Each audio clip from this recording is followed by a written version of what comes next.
E hoje vamos falar de Sucker Punch, Mundo Surreal, de 2011. Um filme muito doido, mas bem feito e que para muitos foi muito confuso, o que é compreensível. E é exatamente o que vamos tentar fazer agora, decifrar esse filme meio maluco que você não sabe exatamente o que está acontecendo, mas te deixa intrigado, sabe? Você quer saber como aquilo tudo vai terminar. Dirigido por Zack Snyder, Sucker Punch, Mundo Surreal, é um filme visualmente impressionante que mistura ação, fantasia e elementos psicológicos. Apesar de ter dividido opiniões, ele se destaca pela estética marcante, cenas de ação estilizadas e uma narrativa aberta a, eu diria que mais de uma interpretação. O filme acompanha Baby Doll, interpretada por Emily Browning, uma jovem internada em um hospício por seu padrasto abusivo após a morte de sua mãe.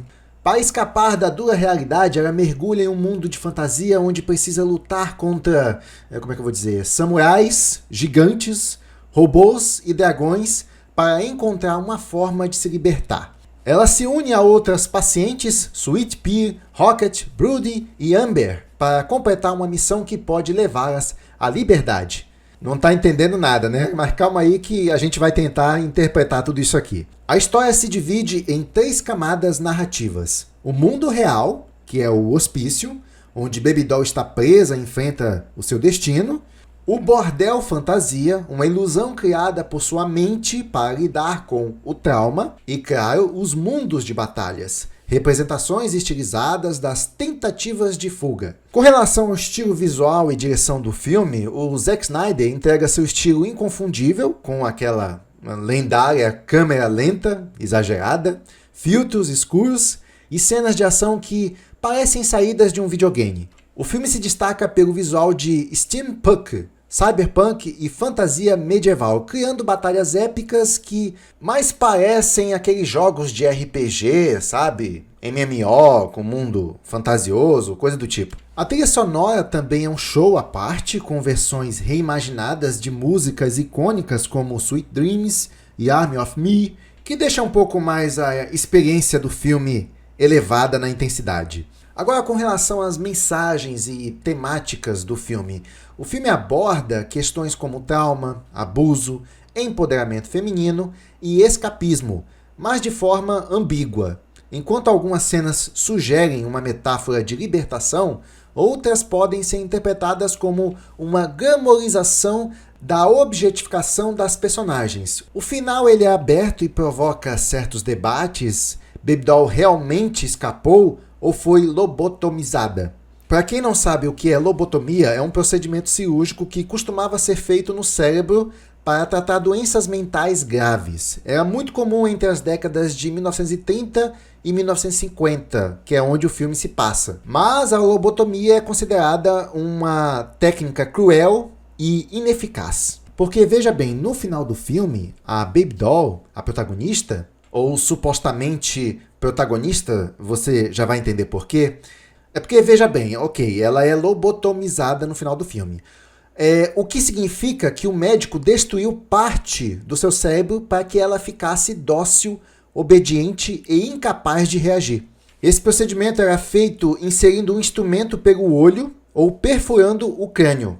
O resultado, a pessoa perdia emoções, memória e muitas vezes a capacidade de pensar de forma independente. No caso da Baby Doll, isso representa a parte total de controle da sua vida.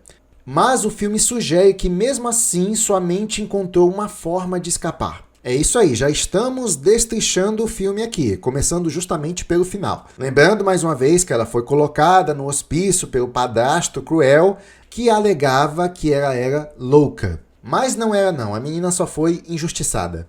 Ou será que não? Vamos continuar destrinchando. A outra pergunta que se faz a respeito da mensagem do filme é o que era real e o que era fantasia. E a verdadeira protagonista era Sweet Pea o tempo todo? É esse tipo de perguntas que a gente tenta destrinchar no decorrer do filme, né? Que fica muito aberto. Já eu vou falar sobre isso, sobre essa questão do filme ficar aberto a essas perguntas. Realmente o filme faz isso de forma intencional, mas até o final do vídeo eu vou dizer a minha opinião sobre o filme e, consequentemente, a minha interpretação sobre essas perguntas. Agora vamos a algumas curiosidades. O filme foi quase proibido. O corte original tinha cenas mais pesadas e um final ainda mais sombrio, mas o estúdio obrigou o Zack Snyder a suavizar para evitar uma classificação para maiores.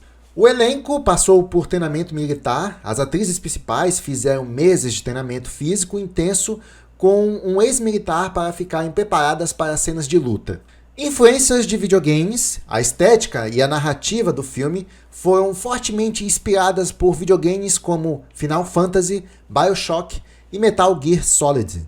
Nome com duplo sentido, Sucker Punch significa tanto um golpe baixo quanto uma surpresa inesperada, refletindo os momentos chocantes do filme. Ligações com 300. Zack Snyder utilizou técnicas de filmagem semelhantes às que usou em 300, incluindo o famoso slow motion estilizado. Porque esse slow motion dele não pode faltar de jeito nenhum nos filmes dele. O filme gerou debates sobre feminismo e objetificação, enquanto alguns veem Sucker Punch como um filme sobre empoderamento feminino, outros o criticam por explorar a sexualização das personagens. E com certeza, quem faz essas críticas são as benditas das feministas, né? Que são umas tremendas doenças invejosas, só porque aparecem umas meninas bonitas no filme, com um corpo atlético, aquelas militantes gordas e obesas ficam com inveja e morrem de raiva porque querem ser iguais às protagonistas e aí ficam criticando o filme por causa disso. Porque o fato das meninas serem bonitas e aparecer com um corpo talvez sexualizando um pouco, beleza, pode ser, mas isso depende também de quem vê. O que eu quero dizer é que feministas são invejosas e hipócritas. Se fossem um homem, se fossem uns homens ali, né, sendo objetificados, o símbolo sexual, alguma coisa, tenho certeza que elas não reclamariam. Por isso, além da inveja, são hipócritas. E já vou adiantar minha opinião a respeito disso. Olha, as minhas são bonitas, têm umas roupas assim que são um pouco sensuais, sim. Mas eu fiquei tão ligado na ação que eu não me importei tanto com o corpo das meninas. Tô falando sério, é claro que teve umas personagens lá que estavam um pouco mais sexualizadas, mas, por exemplo, por parte da protagonista, eu não achei ela sexualizada. É porque tudo também é sexualização hoje em dia. Por exemplo, a protagonista veste, ou melhor, quando eu lembro desse filme, eu lembro da protagonista vestindo uma roupa de uma colegial, entendeu? E aí tem muita gente que fantasia com esse tipo de roupa, sendo que eu cresci em um colégio que o pessoal usava uniforme e tinha saia e tal, entendeu? Pra mim é normal. Uma roupa escolar nunca foi um motivo de sexualização pra mim, por exemplo. Pelo simples fato de que uma roupa escolar cobre as principais partes do corpo. A menos que a pessoa, por exemplo, goste de uma barriga de fora de vez em quando. Eu não consigo sexualizar uma barriga de fora, por exemplo. É só uma barriga pra mim, mas se tiver trincada, aquela barriga tanquinho, eu só vou admirar, não sexualizar. É diferente. Entende? A sexualização tá nos olhos de quem vê. E as roupas que elas utilizam pra batalha, eu acho legal, eu acho que combina. Mas feminista vê mal e inveja em tudo. Fica a lição aqui. Uma outra curiosidade é que o roteiro foi escrito antes de Watchmen. Snyder escreveu a ideia do filme antes de dirigir o filme Watchmen, mas só conseguiu filmar este filme anos depois. A última curiosidade é que existe um corte do diretor. A versão estendida do filme adiciona quase 18 minutos de conteúdo extra, incluindo um final alternativo e mais desenvolvimento para as personagens. E agora temos as lições do filme, onde a gente começa a destrinchar um pouco mais o significado, a mensagem do filme. Primeira lição: a mente pode ser uma prisão ou uma fuga. O filme mostra como a imaginação pode ser um mecanismo de defesa contra traumas e opressão, mas também pode ser uma ilusão que impede a verdadeira liberdade. Nem toda batalha é física. Embora os protagonistas enfrentem inimigos em cenários épicos, o verdadeiro conflito acontece dentro delas, lidando com abuso, desespero e a busca por esperança.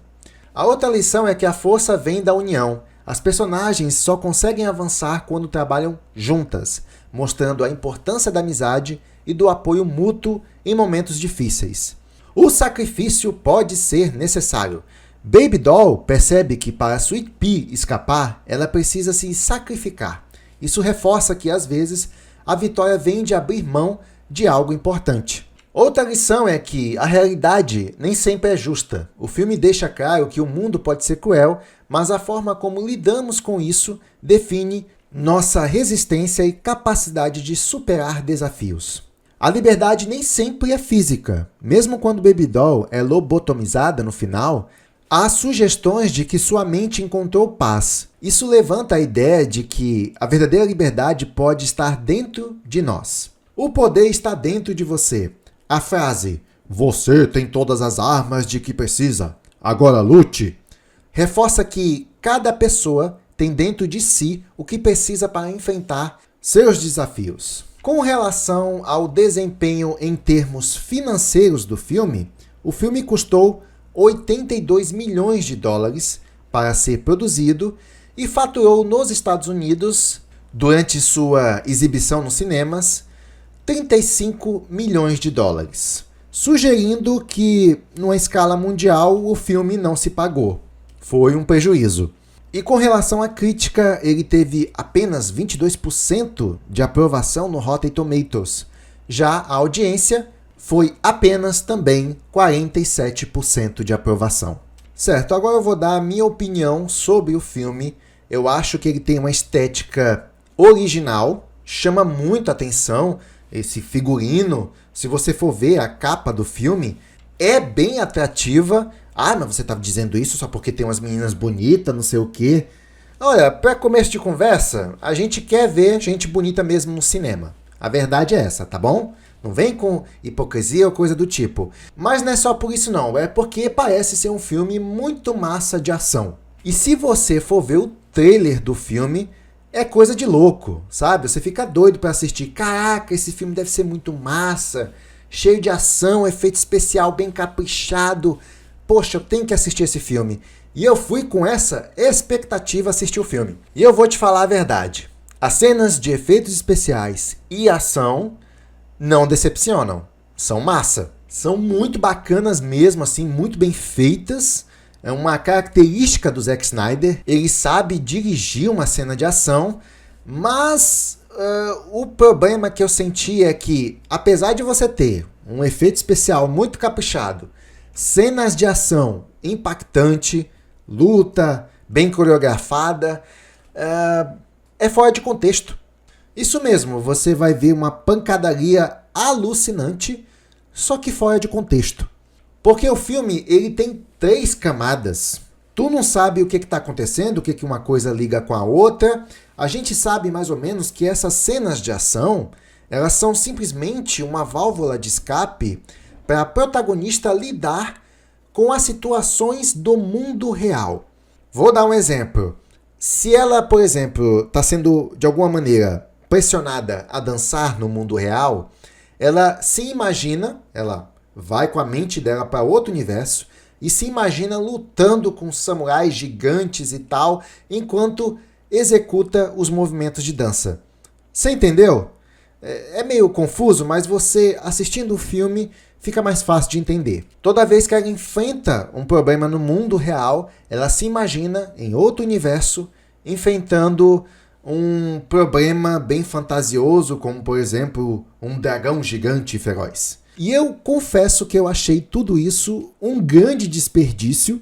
Você vê todo aquele estilo, aquele figurino de guerreiras empoderadas, top, que lutam pra caramba, que até eu gostei do estilo delas, mas desperdiçado dentro de um contexto da imaginação dela. Então a história do filme se passa nos anos 50, mas você vai ver ela em situações futurísticas, medievais. Apesar de serem momentos muito bacanas, tá, de certa forma, fora do contexto. Seria muito legal se a protagonista, as outras personagens, realmente pertencessem àquele universo que elas estão batalhando, duelando, enfim. Eu achei isso uma pena no filme, um desperdício também, até porque essas batalhas fantásticas que acontecem não vão levar a nada, só fica na imaginação dela. E foi a parte que eu mais me decepcionei no filme. É como se tivesse pequenas histórias dentro do filme, todas interessantes, mas não são desenvolvidas. Sendo que a história principal, que é dela no hospício, é realmente a história que dura mais, a história mais sem graça. E essas camadas que o filme possui parecem mais um videoclipe psicodélico do que um drama convencional. Mas pesquisando sobre o filme, eu encontrei a mensagem principal dele. Baby Doll, que é a protagonista, ou não, vocês já vão entender por quê, ela acredita estar assumindo o controle, mas no final ela descobre que sua verdadeira arma não é a força física, e sim a capacidade de se sacrificar para salvar outra pessoa. No caso, a Sweet Pea. Ou seja, a vitória não é dela, mas da única garota que consegue escapar. E talvez ela seja a verdadeira protagonista. Mas é claro que isso é uma interpretação, até porque, na minha opinião, fica claro que a protagonista mesmo é a Baby Doll. Até pelo final trágico que ela sofre de ser lobotomizada. Resumindo, o filme é uma viagem sobre dor, fuga e sacrifício com um final que deixa espaço para interpretação.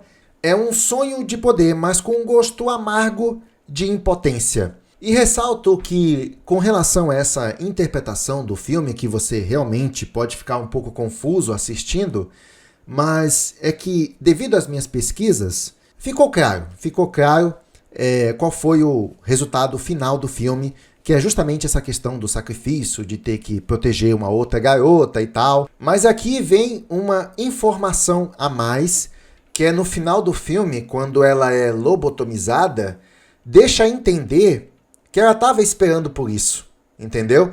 Ela não se libertou fisicamente daquele lugar, daquele hospício. Ela continuava presa lá.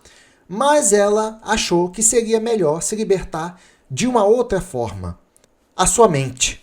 Ela aceitou o seu destino, ela queria ser lobotomizada, justamente para ficar voada, sabe?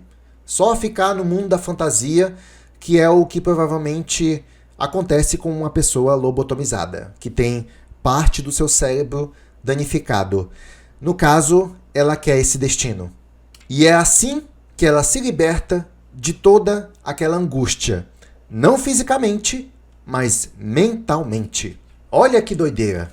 Rapaz, eu compreendi mais o filme depois que eu pesquisei. De resto, o filme ficou muito aberto para mim quando eu assisti.